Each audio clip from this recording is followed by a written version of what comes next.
வணக்கம். வணக்கம். LGBT full LGBT அப்புறம் கியூவா ஏ ப்ளஸ் இப்படி ஒரு 80 இருக்குங்க. சுருக்கமாக வானவில்னு வச்சுக்கோங்களேன். அதான் நமக்கு வசதி. வானவில்னே வச்சுக்க. அது என்னென்னா ஒரு சில நாட்கள் முன்னாடி வந்து பெரிய பேரணி, பயங்கர கூட்டம். அது ஒரு உதாரணத்துக்கு ஒரு ஃபோட்டோ நடத்திக்கிட்டு இருக்கிறது யாருன்னு ஃபஸ்ட்டு நடத்த முக்கிய காரணகர்த்தாவே உதயநிதி அவர்களுடைய மனைவி கீர்த்தியா உதயநிதி அவர்கள். அவங்க தான் ஒரு 4-5 வருஷத்துக்கு அதை பெரிய அளவில் செலிப்ரேஷன் ஆரம்பிச்சுட்டு. அவங்க தான் கரெக்டு. அந்த ஃபோட்டோஸ் என்ன டவுட்டு, அந்த ஃபோட்டோஸ் மட்டும் காட்டுறேன், அது மட்டும் கொஞ்சம் பார்த்து மக்களுக்கு காமிச்சிருக்கப்பா. அதை இப்போ என்னோட கேள்வி என்னென்னா, இந்த எல்ஜிபிடி அதை கொஞ்சம் எக்ஸ்பிளைன் பண்ணி சொன்னீங்கன்னா. இப்போ வரைக்கும் நம்ம சொல்லும்போது இவங்க சொல்லும்போது ஒரு அம்பர்லாம் மொத்த கூட்டமைப்பாக இருக்காங்க. பெண்கள் மீது மட்டுமே உறவுகள், ஆணோட இருக்கிறது, ஆணாக இருந்து பெண்ணாக மாறுறது, அதுக்கப்புறம் ஆண் பெண் 2 பேர்ட்டுமே உறவு கொள்வது, அதுக்கப்புறம் தன்னோட செக்ஷுவல் ஐடென்டிட்டி என்னன்னு தெரியாமல் இருக்கிறது, அது சொல்ல விரும்பாமல் இருக்கிறது, இப்படின்னு ஏகப்பட்டது இருக்குது. இதில் எது வரைக்கும் வந்துருச்சுன்னா அப்படின்னா நிறையா வந்துருச்சு. கேட்டீங்க தலை சுற்றி போகணும்னு வச்சுக்கோங்களேன். இதில் ஏகப்பட்டது. அதனால அது ப்ளஸ்ன்னு போட்டிருக்காங்க. இதில் உங்களுக்கு என்ன விளக்கம் வேணும்? இன்னும் ஆட் பண்ணிக்கணும். ஆமாம், எவ்வளோ ஆட் பண்ணி. அதாவது இப்போ எல்ஜிபிடினா அந்த ஒன்றுத்துக்கு ஒரு பேர் சொல்கிறீங்க. ஆமாம். இப்போ என்னென்னா, இப்போ இவங்க வந்து அதில் வந்து இது கோரிக்கை, இப்போ ஒரு எங்களுக்கு இன்னும் நான் நின்று கேட்டேன், எங்களை வந்து சமுதாயம் வந்து அக்செப்ட் பண்ணணும், ஏற்றுக்கணும். என்ன ஏற்றுக்கணும் எனக்கு ஒன்றும் புரியல. அதுதான் என்ன ஏற்றுக்கணும். இப்போ நம்ம அவங்கள ஒரு பாலின பாகுபாடாக, அதாவது பாலின வகையில் அவங்களே ஏற்றுக்கணும். இப்போ மேல் ஃபீமேல் இருக்குது, 3வது பாலினம் ஒன்று வச்சுருக்கோம். ஆமாம். இதில் ஒரு 80 பாலினத்தை வச்சிங்கன்னா நிம்மதியாயிருவான் நினைக்கிறேன். இதுதான் இப்போதைக்கு அவங்களோட பிரச்சனையே. ஏன்னா எல்லாரும் தனித்தனியாக அங்கீகரிக்கணும், அவங்களுடைய ஒவ்வொரு பாலினத்தையும் தனித்தனியாக அங்கீகரிக்கணும் அவங்க கேட்டுக்கிறாங்க. இல்லை இப்போ எனக்கு இப்போ நீங்கள் சொல்கிறது கொஞ்சம் குழப்பமாக இருக்குது எனக்கு. இப்போ நான் சின்ன வயசுலேருந்து படித்தது ஆண் பெண்ணு. இப்போ சமீபத்தில் கொஞ்சம் மெச்சூராகுது 3வது பாலினம் அப்படின்னு கேள்விப்பட்டிருக்கேன். நீங்கள் அதை லைனாக சொல்லிக்கினே போகிறீங்களே. இல்லை பயாலஜிக்கல் விஷயங்கள் சொல்லணும். இவங்க பேசுகிற ரைட்ஸ் இருக்குது. பயாலஜிக்கலை பொறுத்தவரைக்கும் எக்ஸ் ஒய் குரோமோசோம்ஸ் தான். ஆமாம். இந்த குரோமோசோம் தான் ஆண் குழந்தை வருது இல்லை பெண் குழந்தை வருது. இதுதான் பயாலஜிக்கல் ஃபேக்டர். இதன் அடிப்படையில் வந்து ஒரு ஆணாக இருக்கணும் இல்லாட்டி பெண்ணாக இருக்கணும். ஆண் பெண் தாண்டி 3வது பாலினமாக வரதுன்றது ஏறவேல ஒரு வகையான குறைபாடு, அவ்வளோதான் தவிர்த்து அது பெருசாக்க வேண்டிய அவசியம் கிடையாது. அதுக்காக அவங்கள புறக்கணிக்க வேண்டிய அவசியம் கிடையாது. அவங்களுக்குன்னு உணர்வுகள் இருக்குது, அதை மதிக்கணும். இதில் எந்த மாற்று கருத்தும் கிடையாது. ஆனால் இங்கே ரைட்ஸ்னு எதை சொல்கிறான்னு எனக்கு புரியவே கிடையாது. என்ன அப்படின்னா எங்களுக்கே புரியலை என்ன விஷயம் அப்படின்னா, இதெல்லாம் நீங்கள் அங்கீகரிக்கணும் அப்படின்ற அழுத்தம் இங்கேருந்து வருது. எல்லாரும் அங்கீகரிச்சே ஆகுன்ற எந்த திணிப்பு ஏற்படுது. நீங்களாக இயற்கையாக வரும்போது மக்கள் ஏற்றுக்கொள்ள போகிறாங்க. உங்களை யாரும் பெருசாக புறக்கணிக்க போகிறது கிடையாது. நீங்களாக தான் நான் வரும்போது எந்த ஆனாவது நான் பெண் வந்துக்கிறானா, எதுக்கு அந்த அழுத்தம் இருக்கணும்? அந்த அழுத்தம் தேவையில்லாது. இதில் நம்ம கவனிக்க வேண்டிய விஷயம் என்ன அப்படின்னா, இது எல்லாமே மனித மூளையில் உருவாகக்கூடிய ஐடியா, மனித மூளையில் உருவாகக்கூடிய சிந்தனை. இன்றைக்கி நீங்கள் என்ன சொல்லி, நான் பெண்ணோட வச்சுக்கிட்டேன், நான் ஆணோட வச்சுக்கிட்டேன், ஆண் பெண் 2 பேரோட வச்சுக்கிட்டேன், எனக்கு வச்சுக்கவே தோணலை. இல்லை இதையெல்லாம் தாண்டி வேற ஒன்று வச்சுருக்கேன். இப்போ நீங்கள் உங்கள் இஷ்டத்துக்கு கொண்டு போகிறேன்னு வச்சுக்கோங்க. ஒரு நாள் இதே மூளையில் ஒருத்தவங்க இப்படி ஓடுமா இல்லையா, ஆட்டுக்குட்டியோட வச்சுக்கிறேன். இதான் நம்ம அமீர் பாய் சொன்னார். அது மாதிரி அவரை நான் சொல்லலை, அவர் அப்படியான ஆள் இல்லைன்னு அவர் சொல்லிட்டாரு. அவர் எடுத்துக்காட்டு சொன்னார். விஷயம் என்னென்ன அப்படின்னா, அப்படி உங்களுக்கு ஒரு மூளையில் தோணுது, நான் ஆட்டுக்குட்டி வச்சுக்கிறேன், நான் மாட்டோட வச்சுக்கிறேன்னு சொன்ன வச்சுக்கேன் ஒருத்தன், அதையும் லிஸ்ட்டில் சேர்ப்பீங்களா?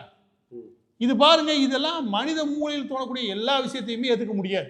நீங்கள் பயாலஜிக்கலாக விஷயம் இருக்குல்ல, அதை ஏற்றுக்கலாம். மற்றது எல்லாமே எக்ஸப்ஷன் 3வது பாலினம்னு சொல்லி முடிச்சிடலாம். ஆனால் இதில் ஒவ்வொரு பாலினத்தையும் நம்ம கண்டுபிடிச்சி அதை நீங்கள் அங்கீகரிக்கணும், அதற்கு நீங்கள் முக்கியத்துவம் கொடுக்கணும், அதை நீங்கள் ஏற்றுக்கணும் வரும்போது தான் மக்கள் இன்னும் தள்ளி போக ஆரம்பிப்பாங்க. நீங்கள் 3வது பாலினம் முடிச்சாச்சு, 3வது பாலினத்தை தாண்டி நீங்கள் அந்த குடையின் கீழே நீங்கள் வந்துடுறீங்க. அப்படின்னும் போது இதில் எங்கேருந்து நீங்கள் ஒவ்வொருத்தருக்கும் தனித்தனி உரிமைன்னு சொல்லி ஊரை குழப்பணும். நீங்கள் முதற்கொண்டு கிடையாது, எல்லா பேருக்கும் ஒரு பெரும் குழப்பம் ஏற்படுதா இல்லையா? இந்த ஃபோட்டோவில் இருக்கக்கூடியது பசங்க, இந்த பசங்களுடைய ஃபோட்டோலாம் அப்படியே வச்சுக்கோங்க. என்னுடைய ஆதங்கத்தை சொல்கிறீங்க இல்லைங்க, 2nd வேர்ல்டு வாரில் நான் காட்டுற ஃபோட்டோ, அந்த டயத்தில் நீங்கள் ஆர்மிக்கு எடுக்கும்போது 2nd வேர்ல்டு வாருக்கு நான் ஒரு எடுத்துக்காட்டு சொல்கிறேன். படித்தவளை அங்கிட்டு போ, டெக்னிக்கலாக வைப்பாங்க. படிக்காதான் ஃப்ளைட் எடுத்து ஓட்டாட்டுவாங்க. ஃப்ளைட்டு என்னென்ன தெரியாமல் எடுத்து ஓட்டி அதை கொண்டு போய் இறக்கி அதை இன்ஜின் எப்படி ஆப்ரேட் பண்ணுறதுல படித்து ஓட்டம்லாம் உண்டு. அதே மாதிரி தான் இந்தியன் ரயில்வேலையும். இந்தியா பாகிஸ்தான் பிரியும் போது அங்கேருந்து வந்தவங்கள கள்ளத்துக்கு போட்டு ஓகே ட்ரெயினை ஓட்டுவாங்க. ட்ரெயினை எடுத்து ஓட்டி அதோட ட்ரெயின் இன்ஜின் சேர்த்து ரிப்பேர் பண்ணலே கொண்டு வராங்க. இது எல்லாம் எதை காட்டுது அப்படின்னா, அந்த காலகட்டத்தில் இருந்த அந்த வேகம் இருக்கு இல்லையா, ஆண்களுடைய வேகம், இதை காட்டுது. அவங்களுடைய உடல் தோற்றங்கள் இதெல்லாம் பார்த்து வச்சுக்கோங்க, அதில் தெரியும். ஆனால் இன்றைக்கி என்ன பண்ணுறானுங்க, நல்லா கஞ்சா இழுக்க வேண்டியது, நல்லா இப்படி இருக்க வேண்டியது, குடுமி ஒன்று போட்டு தொங்க வேண்டியது, இதையெல்லாம் வச்சுக்கிட்டு அங்கீகரிக்கணும் வந்து நிற்கிறது இல்லையா, கன்றாவியா இருக்கு.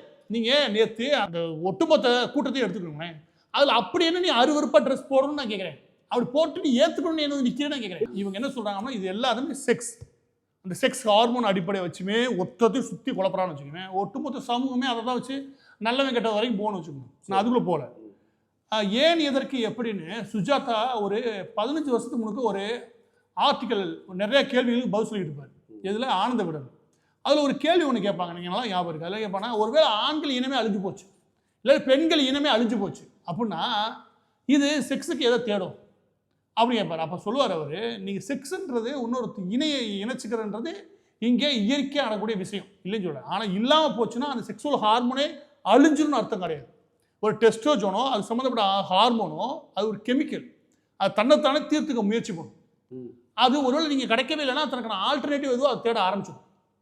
ஓகே, ஸோ நீங்கள் என்ன புரிஞ்சுக்கணும் அப்படின்னா பயாலஜிக்கலாக இருக்கக்கூடிய விஷயங்கள் என்ன புரிஞ்சுக்கிட்டு அதுக்கு பெஸ்ட்டு பேர் என்னன்னா ஆணுக்கு பெண் இப்படியா இருக்குது. உலகம் முழுவதும் இருக்கக்கூடிய எந்த ஒரு உயிரினம் எடுத்துக்கோங்க, ரெண்டு விஷயங்கள்னால ஒட்டுமொத்த உயிர்களுக்கான பரிணாம வளர்ச்சி நடந்திருக்கு. ஒன்று இணை தேடுதல், தனக்கான இணையை உயிரை கொடுத்தா தேடும். அதுக்கப்புறம் இறை தேடுதல். இந்த ரெண்டு தான் இந்த ஒட்டுமொத்த உயிர்களுடைய வளர்ச்சி இருக்கு இல்லையா, பரிணாம வளர்ச்சி, அது எல்லாம் நடந்ததுக்கு காரணம் தன்னுடைய இறையை தேடும், தன்னுடைய இணையை தேடும். இந்த இணை தேடுதலில் இருக்கக்கூடிய விஷயம் இது. ஆனால் இங்கே எங்கேருந்து இது இணைன்னு வருது? இப்போ நீங்கள் சொல்கிறத நான் எப்படி புரிஞ்சுக்கிறேன்னா, இப்போ ஒரு ஆண் பெண்ணை தேடுறது, பெண் ஆணை தேடுறது, அது மிருகத்தில் கூட ஆண் பெண் அது இது எதை மிருகமே கிடையாது, பூச்சி விலங்கு எல்லாருமே எதான்னு வச்சுக்கோங்களேன், ஒரு இணை தன்னை தேடி அடையும். அதான் இவங்க எதை தேடுறாங்கன்னு கேட்குறாங்க. அதுதான் அவங்கள்ட்ட தான் கேட்கணும். அதை தேடுறத நீங்கள் ஏற்றுக்கணும். வந்து எங்கே நிற்கிறீங்கன்னு புரியல. இது ஒரு குடும்பமாக ஏற்றுக்கணும். இது நீ சரி, இது ஏற்றுக்கணும் யார்கிட்ட வந்து நிற்கிறீங்க? இது யார் உங்களை புறக்கணிச்சா? நீங்கள் ஒன்று பண்ணுங்க, நீங்கள் வெற்றி பெற்று இப்போ எதுக்கு இந்த கொண்டாட எனக்கு புரியவே இல்லை. ஒருவேளை நீங்கள் வெற்றி பெற்று ஒரு சாதிச்சு காட்டினீங்க, நான் இன்னாருந்து சாதிச்சேன், நான் வந்து மறக்கவே இல்லையே அப்படின்னு சொல்லுங்க. உங்களை யாராவது மாட்டேன்னு சொல்லுவாங்களா? நீ எதுக்கு கொண்டாடுறேன்னு எனக்கு புரியவே இல்லை. நீ கொண்டாடுற எதுக்குன்னா எங்கே வந்து நிற்கிது அப்படின்னா, இங்கே இருக்கிற சிலரோடைய பேசலாம் பார்க்கும்போது முகத்தை மறைச்சிக்கிட்டு அந்த கொண்டாட்டத்தோட முழுமையாக இணைஞ்சிக்கிறது. இந்த இணைஞ்சிக்கிறது இருக்கு இல்லையா, இந்த இணைஞ்சிக்கிறது மூலமாக தன்னை யார் அப்படின்றத ஊருக்கு சொல்லாமல் மறைச்சி இதோட சேர்ந்து ஒரு கொண்டாட்டமாக முடிச்சுக்கலாம். இவங்களுக்குள்ள ஒரு தாழ்வு மனப்பான்மை.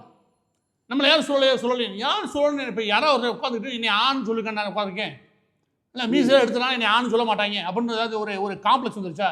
எப்படி உங்களை சொல்லணும்னு நீங்கள் எதிர்பார்க்குறீங்க? இவர் இன்னார் தாங்க, இவர் அங்கீகரிங்க, இவர் பைசெக்சுவலுங்க, இவராங்க, இவர் மூன்றாவது பாலினங்க, இந்த அவராக இருக்கு பாருங்க, அவர் லெஸ்பியனுங்க, இப்படி எல்லாத்தையும் சொல்லி அங்கீகரிக்க சொல்கிறீங்களா?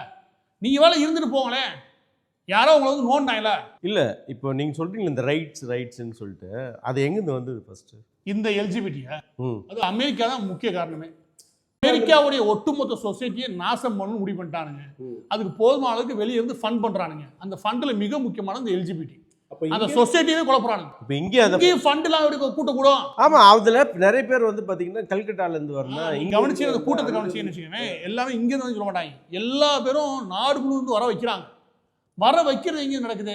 யார் இதை ஆர்கனைஸ் பண்ணுறா? பின்னாடி யார் ஃபண்டு கொடுக்குறா? இந்த ஃபண்டை பெரிய லெவலில் பம்ப் பண்ணது அமெரிக்காவில் தான். அமெரிக்காவில் கண்ணாபின்னான்னு பண்ணி இது எங்கே வரைக்கும் வளர்ந்து வச்சுன்றது அமெரிக்கா வச்சு தான் பாடம் கற்றுக்கணும். நீங்கள் ஒரு அம்மா வந்து வச்சுக்கோங்க, எங்கள் குழந்தை பிறக்குது, அதுக்கு சர்டிஃபிகேட் கொடுக்குறாங்க. பயாலஜிக்கலாக ஒரு டாக்டர் கொடுக்குறாரு, இது பெண் குழந்தை பிறந்திருக்கு, ஆண் குழந்தை பிறந்திருக்கு. இவங்க என்ன சொல்கிறாங்க? அது செய்யக்கூடாது, அது அந்த குழந்தையோட உரிமையை நீங்கள் தட்டி பறிக்கிறது. என்ன போடணும்? அது வளர்ந்ததுக்கப்புறம் அதுவே முடிவு அந்த டைல இந்த 80லேருந்து ஏதாவது ஒன்று அதுவாக தேர்வு செஞ்சு வளர்க்கணும். இது எங்கே கொண்டு இப்படி யோசிச்சு பாருங்க.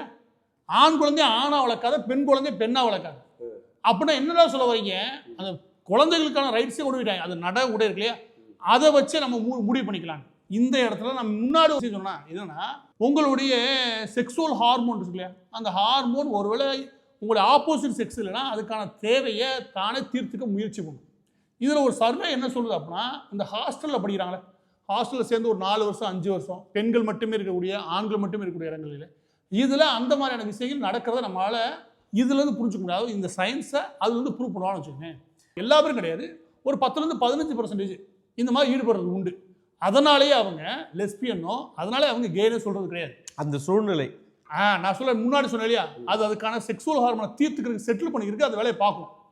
ஓகே, அதனாலே அவங்கள அவங்க கெய்னோ ஆனால் ஆணு மட்டுமே தேடுறவங்க பெண்ணை மட்டுமே தேடுறவங்கன்னு சொல்லிட முடியாது. ஏன் அப்படின்னா அது அந்த சூழலில் நீங்கள் தள்ளியிருக்கீங்க, அது ஒரு சுச்சுவேஷன் அரெஸ்டாக நடக்குது. ஆனால் அதனாலே அவங்கள அதை அப்படி டிக்ளேர் பண்ண முடியாது. ஆனால் நீங்கள் என்ன பண்ணி வச்சுருக்கீங்க அப்படின்னா அந்த குழந்தைக்கு நீங்கள் டவுட் உருவாக்கிடுவீங்க. ஒரு தெரியாமல் நடந்துட்டா கூட அது நீ இல்லைப்பா உனக்கு ஆண்களே பிடிக்காது, உனக்கு பெண்கள் தான் பிடிக்கும், நீ பெண்களே ஓடிப்பீரு. அப்போ என்ன வாடகம், அந்த கூட்டத்தில் ஒரு பொண்ணு சொல்லுது, நான் 4 வருஷம் ஒரு பொண்ணோட பழகினேன் இருந்தேன், அவன் சரியாக கோஆப்ரேஷன் இல்லை, அதுக்கப்புறம் ஆணோட போயிட்டேன். அவன் என்ன சொல்ல, நானே இல்லை, நான் ஆணுக்கு ஆனா வளர நினைக்கிறேன், அதான் இவங்களோட வளர்ந்துக்கிறீங்க. இவன் என்ன சொல்லி புரிய வைக்கிறது, டோட்டலாக குழப்பறானுங்க. இன்னொரு பொண்ணு சொல்லிச்சு, அதை கேளுங்க. நான் ஆண் கூட நிறைய டேட்டிங் போனேன், எனக்கு உணர்ச்சியே வரல. பெண்ணு கூட நான் போனேன், அப்போ உணர்ச்சியே வரல. ஆனால் என்ன ஏற்றுக்கணும், எதுக்கு ஏற்றுக்கணும்? எதுவுமே இல்லைன்னு எது ஏற்றுக்கிறது, என்னென்ன ஏற்றுக்கிறது சொல்கிறீங்க? இல்லை ஒன்று அது ஏன்னு ஒரு கேட்டகரியா, அது வந்து ஏ செக்ஸுவல் ஒரு கேட்டகரி. ஓகே, எந்த உணர்வும் இல்லைன்றது. இப்போ என்னன்னா இதெல்லாம் நம்ம சிரிக்க கூட வேணாம்னு வச்சுக்கவேன். அவங்க சொல்கிறத பார்க்கும்போது ஒரு நகைப்புக்குருவாக இருந்தாலும் அவங்களோட உணர்வை நான் மதிப்போம், அவங்க உணர்வை நான் மதிக்கிறேன். ஆனால் அதை நான் ஏற்றுக்கணும், நான் என்னடா ஏற்றுக்கணும் எனக்கு புரியலை. எனக்கு ரைட்ஸ் கொடுங்க, என்ன ரைட்ஸ் கொடுக்க சொல்கிறீங்க எனக்கு புரியலை. அதுவும் எனக்கு நான் கல்யாணம் பண்ணிக்கிறேன், நீ பண்ணிக்கோங்க, என்னமோ பண்ணிக்கோங்களேன். அது கொண்டாட வேண்டிய அவசியம் இங்கேருந்து வருது. குழந்தைகளுக்கு திணிக்க வேண்டிய அவசியத்து வரைக்கும் இங்கேருந்து போகிறீங்க. குழந்தைகளை முடிவு பண்ணுறதுக்கு நீங்கள் யாருன்னு சொல்கிற அளவுக்கு இங்கே போகிறீங்க. இதில் நிறைய பேர் ஃபேமிலியோட வந்திருக்காங்க. அது என்னென்ன பண்ணிட்டு போகிறாங்க. ஒரு 10 குடும்பம் ஆபாத குடும்பம் இருக்குது ஊருக்குள்ள, அது போதான் செய்யணும்னு வச்சுக்கோங்களேன். நல்ல குடும்பத்தில் எத்தனை பேர் போனாங்க, அதை விடுங்க. நான் என்ன சொல்கிறேன்னா, இந்த கூட்டத்தையே மொத்தமாக நீங்கள் ட்ரெஸ் ஒன்று போட்டு வரேன், அது போடணும் அவசியமே இல்லை. அதுவும் ரொம்ப மோசமான ட்ரெஸ். ஒரு பையன் தன்னை கேன்னு சொல்லிக்கிறான், பைசெக்சுவல்னு சொல்கிறான், அது போட்டிருக்க ட்ரெஸ்ஸுக்கு கண்ணாப்பின்னாடு இருக்குது. இது அருவருப்பு. நீ அருவருப்புன்னு சொல்றதுக்கு எங்கே யாருக்கு துணிச்சு இல்லாமல் போகும்? அருவருப்புன்னு சொல்லுவான். நீ நாகரிகமாக ட்ரெஸ் பண்ணிட்டு போட உன்னை யாராவது சொல்ல போறாங்கள? இது அநாகரிகமாக பண்ணிட்டு வந்து என்னை ஏற்றுக்கோ அப்படின்ட்டா அவள் கடுப்பு வருமா இல்லையா? இன்னொரு பையன் ட்ரெஸ் பண்ணி வந்திருக்க முழுசு சாதி, அதில் தாடி வேறு வச்சிருக்கான். இதை பார்க்கும்போது இன்னைக்கு இப்படி இருக்காங்க. அப்படியே வேர்ல்டு வார் டயத்தில் இருந்த ஒரு ஹீரோஸ் மேலே அந்த சோல்ஜர்ஸ் அவையிலும் வீணும் பார்க்கும்போது நமக்கு என்ன வருது அப்படின்னா, அதீதமாக மனிதனுக்கு இந்த ரைட்ஸ், அதாவது அவனுக்கான உரிமைன்னு சொல்லி நம்ம குழப்புறோமோன்னு தோணுது. ஓரளவுக்கு உரிமையை ஹிட்லர் சொல்கிற மாதிரி பிடுங்கிறது தப்புன்னு கிடையாது. இந்த அதீதமான சுதந்திரம்னு ஒன்று இருக்கு இல்லையா, அதீதமான சுதந்திரமான சிந்தனைன்ற பேர்லையும் சுதந்திரம்ன்ற பேர்லையும் நம்ம கொடுத்து வச்சுருக்க முடியாது. அது கொடுக்க கேட்குற அந்த ரைட்ஸ் இருக்கு இல்லையா, அதுதான் இந்த அளவுக்கு கொண்டு விட்டுருக்கு. நீ கொஞ்சம் சுதந்திரத்தை எடுக்கிறது நல்லது. இதே மாதிரி 4 பேர் சவுதி அரேபியாவில் இருப்பான், இதே மாதிரி 4 பேர் யூஏயில் இருப்பான். போட இடத்துக்கும் கிடையாதுல்ல. இதை ரஷ்யாலையும் முழுமையாக தடை விதிக்க முயற்சி பண்ணுறாங்க. ஏன்னா இது எல்லாம் ஒட்டுமொத்த ஆர்டரே கெடுத்துடும். ட்ரம்ப் ஜெயிச்சதுக்கு ஒரே காரணம் தான், இந்த எல்ஜிபிடி மூவ்மெண்ட்டை முழுமையாக எதிர்த்தார். அவர் ஆண் பெண் XY XSY இவ்வளோதான், அதுக்கு மேலே எதுவுமே கிடையாது. அதுக்கப்புறம் 3வது பாகம் நிப்பாட்டிக்கிறேன் தவிர்த்து இதுக்கெல்லாம் பெரிய அளவில் நாங்கள் அங்கீகாரம் கொடுக்க முடியாண்டாருங்க. அதுக்கு தான் அவர் வெற்றியை பெற்றார். இப்போ இந்திய அரசாங்கம் இந்திய அரசாங்கம் கிடையாது, தமிழ்நாடு திமுகவுக்கு எதிராக வரணும். இது ஆரம்பிச்சு திமுக காரன் தான் இருக்கிற எல்லா பேரும் கெடுத்து குடிச்சராக போகிறானுங்க. இந்த இன்ப நிதி இப்படி போய் இதே மாதிரி ஏதாவது ட்ரெஸ்ஸை போட்டு போய் நிற்கிறதுக்கு அவன் குடும்பம் அனுமதிக்குமா? ஆனால் என் குடும்பத்திலேருந்து வந்தால் மட்டும் அதுக்கு காசு கொடுத்து நீ என்கரேஜ் பண்ணுவாங்கல்ல.